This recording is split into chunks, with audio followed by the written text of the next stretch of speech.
Okay guys, sagutan natin yung example 6 to 10 ng lesson 2 nyo. Okay, so number 6. Oil with density 950 kg per cubic meter and kinematic viscosity of 0.0002 blah blah blah, 30 cm diameter, 100 meters long, 5 meters per second yung kanyang velocity. Use absolute roughness 0.00194 meters. So tanong, what is the Reynolds number, friction factor, and total head loss? Okay, so sulat natin, lagay natin yung mga values, mga given. Si diameter, ginawa ko ng meters para consistent. Since naka-meters yung kung guys yung unit nung itong baliktad na 3, dapat yun yung unit ni diameter. Okay, so letter A, Reynolds number. Okay, so yung formula natin kay Reynolds number, ito yung RE, diameter times the velocity over the kinematic viscosity. So direct substitute lang to guys. 0.3 by 5 divided by 0.0002. Makukuha nyo ay 75,000. Okay, pag nasolve nyo si RE, para kunin yung friction factor, kailangan yung malaman kung laminar o turbulent. Kasi may dalawa yung yung formula natin ng friction factor. Merong pang laminar, merong pang turbulent. So si RE, itong 75K, ito ay isang turbulent flow kasi more than 2,000 po yan. So turbulent. So para masagutan si friction factor, gamitin natin yung pagkuha kay F. Ito yung F si friction factor, using yung turbulent formula. Or yung formula ni F using the kapag turbulent. Ito yung Colebrook's equation. So direct substitute lang ulit yan. Okay, makukuha nyo dyan 0.0339. So para mabilis yung pag-shift solve guys, ito. Baka yung iba kasi di pa alam sa inyo, no?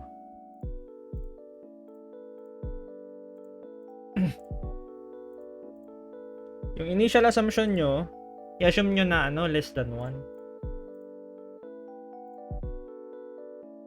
0.00194. Kulang. Ay, tama. 3.7 by 0.3 plus 75K square root alpha x. Okay, pagka shift solve nyo, diba tatanungin si x? Ano pala dati?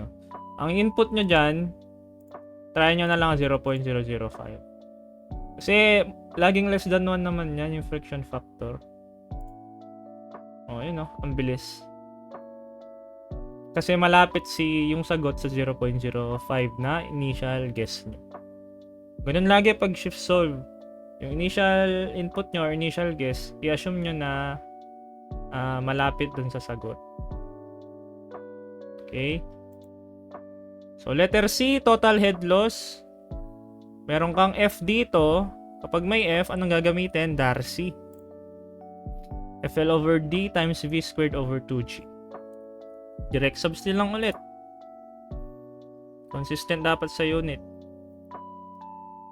Sagot, 14.4 meters. Number 7.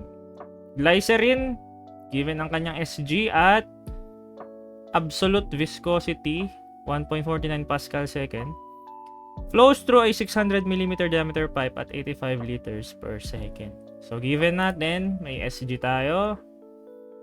Yung mu, ang default unit ni mu pag gagamitin nyo yung Reynolds equation, diba may isang equation pa kasi ni Reynolds nakasama yung mu. So yung mu doon guys is naka-pascal second kung i-input nyo yung mu doon.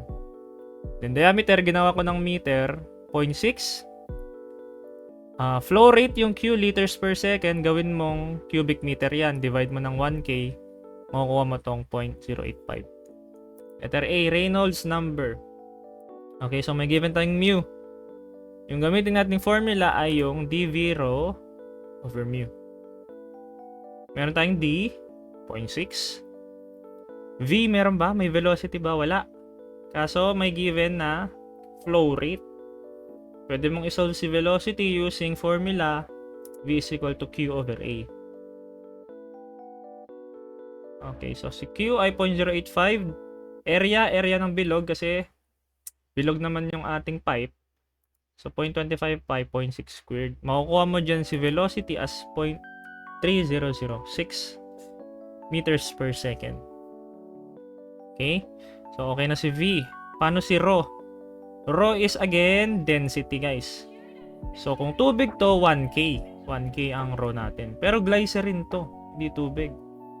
May given naman na SG. Paano ba kunin ang density ng isang fluid kapag given ang kanyang SG? I-multiply mo lang yung SG niya sa rho or sa density ng tubig. So, ang rho mo dito ay magiging 1.26 times the density of water na 1K. So, ito yung rho. Rho ni glycerin. 0.6 diameter velocity over the mu na 1.49 given. Kuha mo si RE as 152.52. Okay. Okay lang kapag ganito na yung sagot. Kahit wag nyo na isulat kung laminar o turbulent. Wala namang sinabing classify the flow dito eh. Tinatanong lang yung Reynolds. Okay, so sa letter B, friction factor, again yan yung pinapakuha. Ngayon, kailangan mo malaman kung laminar o turbulent based sa Reynolds number. So, ito ay less than 2K. So, yan ay laminar. Kapag laminar, ano yung formula natin kay F? That is simply 64 over RE. So, substitute nyo lang. Kuha nyo na si F. Yan ay 64 over 152.52. Ito yung nakuha kanina na RE. 0.4196 po yung sagot. And letter C, critical velocity. Bago to guys. Ano si critical velocity? Si critical velocity guys, ito lang yung velocity ng tubig bago siya mag-transition into turbulent flow.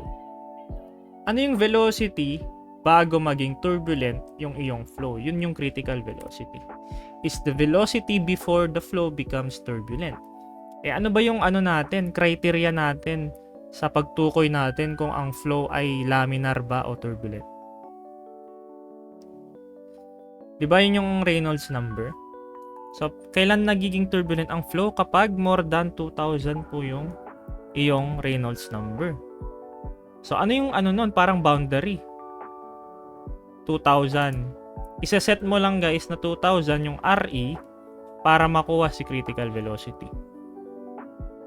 I-equate mo lang sa 2,000 si RE. So, ano bang RE? dV rho over mu. So, yung V dito ang unknown. Ito na yung critical velocity na V dito. So, ito yung hinahanap mo. Okay, so, magiging ganito. Ba't dalawa yung point? Dapat 0.6 to. 0.6 times the velocity, ito yung critical velocity, times the rho of glycerin all over the mu given. Okay, so ganito lang lagi gawin nyo kapag hinahanap si critical velocity. I-equate nyo lang sa 2,000 yung inyong RE. Okay, so shift solve or kahit di nyo na i-shift solve yan para mabilis. Lipat nyo lang lahat to, 2,000. Yung nasa denominator, lipat mo sa numerator. Tapos sa yung nasa numerator, lipat mo sa denominator.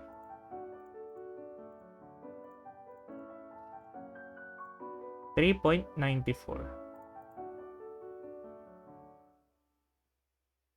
Ayusin ko na lang to mamaya pag i-send ko. 0.6. Number 8.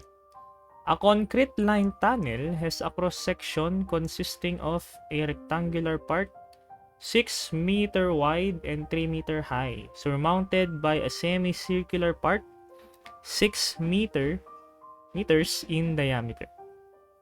Estimate the total or the frictional loss in the 1,600 meter long tunnel with water flowing full at 3.7 meters per second. use F is equal to 0.0175. Okay, so paano to? I-drawing muna natin. O, unang basa, alam nyo nang hindi bilog yung inyong pipe or tunnel or yung conduit nyo. Meron daw siyang rectangular part, 6M wide and 3M high. Tapos, surmounted. Surmounted, ibig sabihin, pinatungan. Pinatungan ng semicircular part, 6M in diameter. So, parang ganito. Okay, so ito yung rectangle part mo, 3M by 6M. Ito, pinatungan daw siya ng semicircle. 6M din yung diameter. So, kung 6M yung diameter nitong semicircle, ano tong height niya? Yan ay 3. Kalahati lang ng diameter. Yan yung radius niya. So, ano yung iba pa nating given? Length ni pipe, 1.6. Velocity, 3.7. F is 0.0175. Okay. So, ang pinabanap guys, estimate the frictional loss. So, that is head loss. Okay, so anong head loss formula gagamitin? May F ka o D Darcy ka dyan. FL over D times V squared over 2G. Okay, si F meron, si L meron, V meron, G walang problema, gravity. Si D, ano si D? Yung gagamitin ba na D is yung diameter ng bilog dito na 6? Hindi. Kailangan mo guys i-solve si hydraulic diameter kasi hindi na po ito bilog. Kapag hindi bilog yung section mo, mag-iiba yung D mo. Okay, so ano ba yung formula ni hydraulic diameter? 4 times the hydraulic radius. Ano ba yung formula ni hydraulic radius? Yan yung A over puwet. So magiging 4A over puwet yung iyong hydraulic diameter. Okay, yung A dito, area po nitong pipe mo, cross-section. And yung P wet, yan po yung perimeter ng basa. Okay, unahin muna natin si area guys. Area, madali lang to, rectangle plus semicircle. Okay, base times height, 6 times 3, base times height, plus kalahati ng circle, pi r squared over 2. Kaya naging ganito. Base times height, 6 by 3, plus area ng circle na pi r squared over, semicircle, I should say, na pi r squared over 2. Pi 3 squared over 2. Kuha mo sa area as 32.14 square meter. Ngayon, si P wet, okay, paano si P wet? Nasaan ba yung dito? Level ng tubig. Puno ba ito? Or hanggang dito lang sa rectangle? Okay, ito guys, water flowing full. May word na full. Ibig sabihin, puno po yan. Puno. Okay? Puno yan. So, therefore, ang wetted perimeter natin, itong 3 sides ni rectangle, that is 3 plus 6 plus 3 plus itong kalahati ng circumference ng isang bilog. Ano ba ang circumference ng isang bilog? That is 2 pi r. Yung circumference ng isang bilog, 2 pi r. Kalahati to, semicircle. O, di-divide mo sa 2 yung 2 pi r, magiging pi r na lang. So, again, yung wetted perimeter, itong 3 plus 6 plus 3 plus circumference ng semicircle, that is pi r. So, magiging 6 plus 3 plus 3 plus 3 pi. Ito yung pi r, yung 3 pi. Okay, so makukuha mo 21.42. You can now substitute these two values dito sa ating 4A over puwet. Okay, makukuha mo dyan 6 meters. So 6 meters din pala siya, no? Pero not necessarily kung ano yung diameter ng bilog, yun na rin gagamitin nyo. Nagkataon lang to guys. 6 meters. Kailangan nyo pa rin i-verify. Basta hindi bilog, kailangan nyo gamitin tong formula na 4A over P1. So therefore, your head loss now is equal to, substitute mo na lahat. Ang given naman na yan, Calculate mo yan, lalabas 3.26 meters. Okay. Number 9. Pag may tanong, comment or PM sa Discord. The conduit of the previous problem. Connected to guys sa previous problem ha. So yung mga nakuha natin sa previous problem, pwede nyong gamitin dito. Pati yung mga given sa previous problem, pwede nyo gamitin dito. Is used to convey water from reservoir 1 with water surface at elevation 1525 meters through hydro turbine. So meron tayong turbines sa pagitan ng reservoir 1 and reservoir 2. With water surface ng reservoir 2 daw ay nasa elevation 915 m. The 16 meter long tunnel contains the following fittings. So yun. Meron tayong mga pipe components dito guys. So expect nyo na may minor head loss po dito. Okay. Ano daw yung mga yon? Dalawang 45 degree bends ng K nila or coefficient of minor head loss ay 0.10. Dalawang open gate valves, coefficient niya ay 0.2. Isang outlet sa reservoir 1, coefficient niya 0.5. Isang inlet sa reservoir 2, coefficient 1. And sa turbine mismo, may coefficient of minor head loss na 0.2. So itong last na bullet, itong coefficient daw sa turbine, hindi ito same guys dun sa head extracted ha. Kasi 'di ba sa turbine, yung head loss na nasosolve natin dun is yung head extracted. Pero ito guys, ito ay isang minor head loss sa turbine. Kasi 'di ba sabi ko last time, as long as may papasukan yung ating fluid, mapa-turbine, mapa-pump man, mga bends, mga valves, mga inlet, mga outlet, magkakaroon yan ng minor head loss. So, ibala pa yung head extracted na nakukuha ni turbine. So, ibahin nyo yun. Ayun, ang tanong sa atin, what power can be delivered to the turbines in kilowatts? What power can be delivered? So, from the word delivered, madededuce mo na dyan na ito yung input power sa turbine. So, P-in. Yung P-in yung hinahanap dito. Okay, so ano yung mga given? Length 1.6. Okay, yung 3.7 hindi naka-state dito, yung velocity. Pero galing to sa previous problem, so pwedeng gamitin. Yung area, ito yung nasolve natin kanina na area. Gagamitin nyo kasi ito. And then, we have also the head loss. Or, ito yung major head loss, di ba? Major head loss niya, HF. 3.26. Okay. So, ano pa yung ibang given? Si reservoir 1 daw, nasa elevation 1525. Okay, so ito na yung ano guys, yung Z sa inyong Bernoulli elevation. Diba? Elevation yun. So, Z1 is 1525. And Z2, reservoir 2, nasa elevation 915 daw. Okay. So, meron ka ng Z1, meron ka ng Z2. O malamang magbe-Bernoulli kayo dito. So, ulit ang tanong, what power can be delivered? That is the input power. Formula natin is gamma Q times the head extracted. O, ito yung head na kukunin ni turbine sa iyong flow. Okay, so mag-Bernoulli tayo from reservoir 1 to reservoir 2. So, ito po. V1 over gamma, V1 squared over 2G plus Z1 plus, wala ka ng plus head added dito kasi wala ka namang pump. Walang sinabing pump. Oh. So, wag mo nang ilagay si si HA.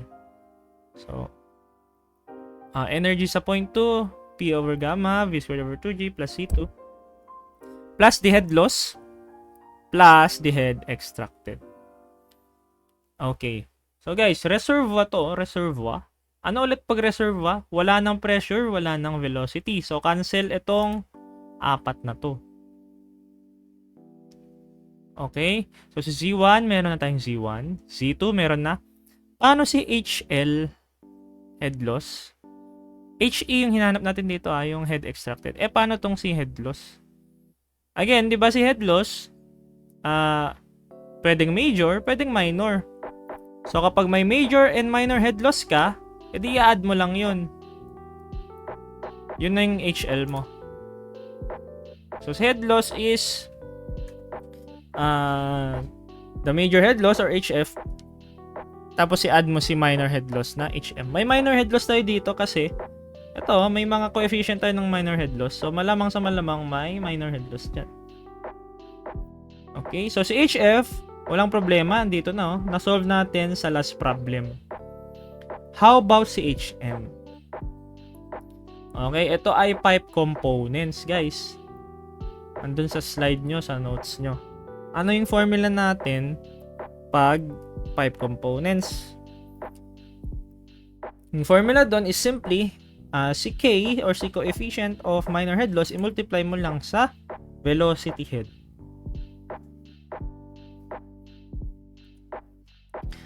Actually, Vs squared yung nakalagay dito, di ba? Velocity sa smaller pipe squared. Pero wala namang ano dito, wala namang sinabing nagbago yung diameter ng pipe. So, kahit V na lang ilagay nyo dyan.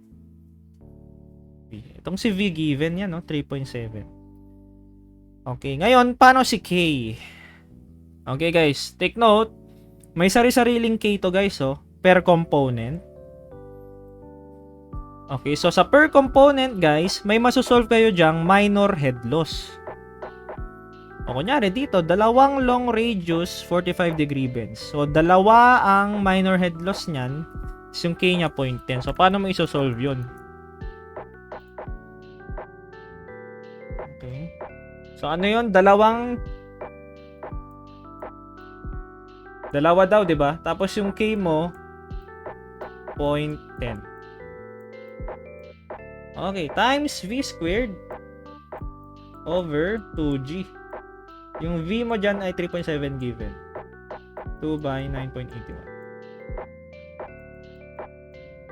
Okay, so ito yung, kung ano yung makukuha mo dito, ito yung minor head loss ni 45 degree bends na dalawa.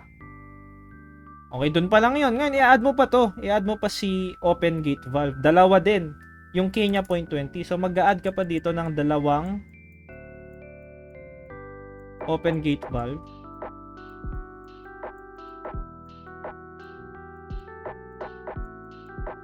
So, ganyan yung process, guys. Okay, tapos next, isang inlet. So, plus, ano yung K ni inlet? 0.5. Ganun ulit, multiply mo si 3.7. Kaso ang haba niyan, guys. Ang gawin nyo, isolve nyo muna si K. Kasi pare-pareho naman to, guys. Oh. Pare-pareho naman po itong V squared over 2G nila. So, may common factor itong V squared over 2G. So, ang gawin nyo, isolve nyo na lang muna si K. O, ganito pwede nyo gawin. Ayan. Okay, so ito na yung HM natin. Ito yung K nila, oh, nung lahat nung pipe components dyan. Tapos ito yung V squared over 2G.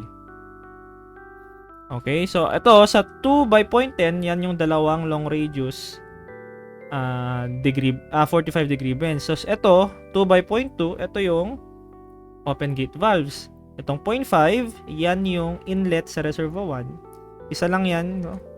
So, itong 1, outlet pala sa reservoir 1 yung 0.5, then inlet sa reservoir 2 yung 1. And then, lastly, yung nasa turbine na may loss coefficient na 0.2. So, isa lang din yun. So, ito na yung K. Okay. Then, multiply mo sa V squared over 2G. O, kuha mo, ang minor head loss mo ay 1.605. Okay, so balik tayo sa Bernoulli. So, Z1, that is 1525. Z2, 915. Ito, given yan. And then, the summation head loss or the head loss is HF plus HM. So, ito yun, 3.26 plus 1.605. Ito na yung head loss mo. I-add mo yung major tsaka minor head loss. And then plus the head extracted, you will get 605.1 135 meters. You can now solve for the input power. Kaso wala pala tayong Q. Paano kunin si Q? May given kang area tsaka velocity. So simply Q, palitan mo to ng area times velocity, AV. Yave. Pinyave. So you substitute. Kilowatts naman to guys, yung pinapa-require. So, gawin nyo na lang 9.81 si gamma instead na 9810. Kasi kung 9810 yung ginamit nyo, watts po yung lalabas dyan. Okay. So, substitute natin. Gamma, 9.81. A is 32.14. Yan yung nasolve kanina sa last problem. V, velocity 3.7 and HE 605. So, Pin natin or the input power or yung delivered na power sa turbine ay 705,941.765 kilowatts. Napakalaki. Napakalaki pero hindi yan masasayang guys. Hindi porket power loss yan. Okay, kasi galing sa head loss, diba? So, pwede ring tawaging power loss ito. Power loss sa iyong flow, power loss. Pero since na-deliver ito sa turbine, trabaho na ngayon ni turbine, i-convert ito into electrical energy para ma-supply ang isang community kung sakali. Okay. Kaya sa mga dam natin, kaya yan nilalagyan ng turbine sa baba para dito, para sa purpose na ito. Kasi may mga sobrang laki ng energy ng tubig sa baba ng dam. So, sayang yun. Sayang yung energy na yun kung hindi natin magagamit into other purposes. So, kaya naglalagay sila ng turbine doon nang sa gayon, may ma-deliver na power sa turbine. And then, yung power na iyon ay gagawing electrical energy ni turbine. So, free electricity. Ganon din po sa ating windmill. Sa Ilocos, so sa case naman na yon, wind yung nagfo-flow kumbaga. Okay? So yung energy na kino-contribute ng hangin, kino-convert ng windmill ng electrical energy. So as long as may gumagalaw kasi guys, may energy yan. Okay? So yun. And last, number 10, determine the head loss due to sudden contraction in a pipe system which abruptly changes from a diameter of 20 cm to 15 cm when carrying 60 liters per second of water. Find also the pressure difference which results from this transition. Use K is equal to 0.133. Okay, anong pinapanap guys? Head loss due to sudden contraction. Sudden contraction. So, meron yun din dun sa sa slide nyo. Sulat mo natin yung given. So, meron tayong pipe dito na lumiit. So, from 20 cm naging 15 cm daw siya. So, tawagin nating D1 yung diameter niya. Yung malaking diameter, then D2 dun sa maliit na diameter. Okay, ginawa ko na po siyang meters dito, diretso. Then Q, 60 liters per second, divide by 1,000 para maging cubic meter.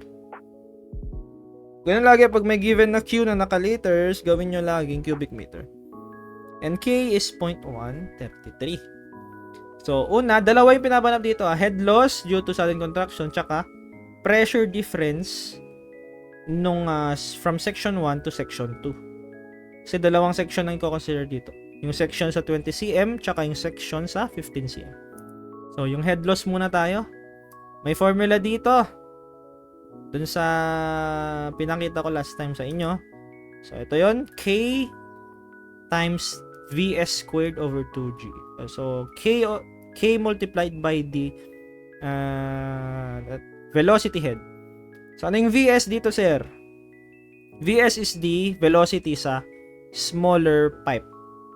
So, ano ba yung smaller pipe mo? Malamang yung 15 cm na diameter. So, yung D2. Okay, so paano natin kukunin si Vs? Mag-Q over A po tayo. Okay, si Vs equal lang din sa V2. Kasi, ito yung D2 mo, yung 0.15. Diba? D2 yung gagamitin mo kasi para ma-solve yung area 2. Kasi bilog yan. So, Vs is now equal to Q over the area sa section 2. Yung mas maliit, 0.25 pi times 0.15 squared. So, 3.4. Ito na yung velocity sa smaller pipe or the velocity at section 2. So, pwede mo na ma-solve si minor head loss due to sudden contraction. Given naman si K. So, kuha yan. 0.0784. Now, paano naman yung pangalawa? Pressure difference. Ito guys, yung pressure difference tinutukoy, yan yung pressure sa 1 ay yung difference sa section 1 tsaka section 2. So, simply P1 minus P2 lang yan. So, paano yung gagawin dito kung P1 minus P2? Manometer ba, sir? Hindi, wala na tayo sa manometer, guys. Statics yun. Nasa dynamics na tayo. So, Bernoulli po. Bernoulli. Okay. Bernoulli, sir. E di, ibig sabihin, kailangan namin makuha si P1 and P2 para ma-solve to. So, tignan natin mamaya, no? Okay. Velocity 1, isa-isain muna natin kung meron ba tayong data. Velocity 1, meron guys. Kasi may given naman tayong diameter nung section 1. So, para ma-solve si velocity 1, ganito lang din yung gagawin mamaya. Velocity 2, meron na, 3.4. How about Z1 and Z2? Okay. Kapag ganito guys, na walang sinabing mga elevation, i-assume nyo na horizontal yung pipe system natin. Nang sa gayon, magka-cancel na guys si Z1 and Z2. Bakit magka-cancel, sir? Di ba kapag same elevation yung section 1 and section 2 mo, wala, yung datum mo doon, nandun sa kanila. Ibig sabihin, 0. 0 yung distance ni section 1 and section 2 sa iyong datum. So, parang ganito.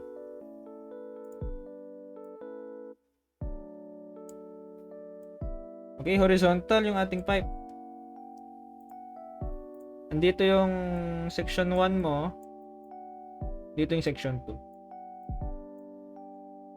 Yung datum mo dyan, malamang kahit sino sa kanila. I mean, silang dalawa naman na yung madadamay dyan. 0 na yung elevation head mo dyan. Wala na. Kaya nag-cancel si Z1 and Z2 dito. Okay, so, how about the head loss? So, meron ba tayong major head loss dito? Wala naman. Walang binigay na friction factor. Walang binigay na F. Walang binigay na C. Walang binigay na N. So, wala kang masosolve na major head loss dyan. Minor head loss lang. Ito na yun. 0.0784. Ito na yung head loss mo dito mismo. 0.0784. Yan yung gagamitin mo. Substitute mo mamaya dito kay HL. Okay. So, rewrite natin. Okay. So, naging ganito yung ating Bernoulli. Si P1 and P2, hindi natin alam. Pero may way ba, guys, para hindi na natin isolve si P1 and P2 pero makukuha natin pa rin yung pressure difference? Sa tingin nyo may way? Meron guys. Pwede nyong i-manipulate tong Bernoulli's equation nyo algebraically. Okay? Pwede nating i-isolate si P1 minus P2. Palabasin natin. So, ang gagawin ko dito, ililipat ko si P2 sa kabila. Si V1 squared over 2G lilipat ko sa kabila. Ang goal ko ma-isolate si P1 minus P2. Okay? So, sa algebra, kapag same yung denominator mo, pwede mong pag-isahin yung numerator. Ito, same na gamma. So, ito pwede maging P1 minus P2 over gamma. Ganon din dito. Same yung denominator nila, 2G. So, pwede mong pag-isahin V2 squared minus V1 squared over 2G. Oh, ayun na si P1 minus P2. Na ano mo na, napalabas mo. I-multiply mo lang si gamma dun sa kabila. I-cross multiply mo lang. So, magiging ganito yung iyong final equation. Okay, so hindi na pala need i-solve si P1 and P2 para makuha yung pressure difference. Pwede pala natin palabasin from our Bernoulli's equation. Okay, so may gamma na tayo. Water ito, so 9.81 po yan. V2, 3.4. V1 wala pa guys, pero pwedeng i-solve. 2G, gravity, H minor. Ito na yun, 0.0784. So, i-solve muna natin si V1. Si V1, that is the velocity sa section 1 na kung saan ang diameter mo ay 0.2. So, para kunin si V again, gamitin mo yung Q over A. So, Q 0.06, area 1, 0.25 pi times yung diameter na 0.2 squared. 1.91 meters per second. So, pwede na. Substitute mo na lahat. Ayan na. Kuha mo yung sagot as 4.73. So, yun. Okay? Hindi pala kailangang i-solve si P1 and P2. Okay, so yun lang. Good game, well played. Nice G. Review well po for your quiz. Goodbye. God bless.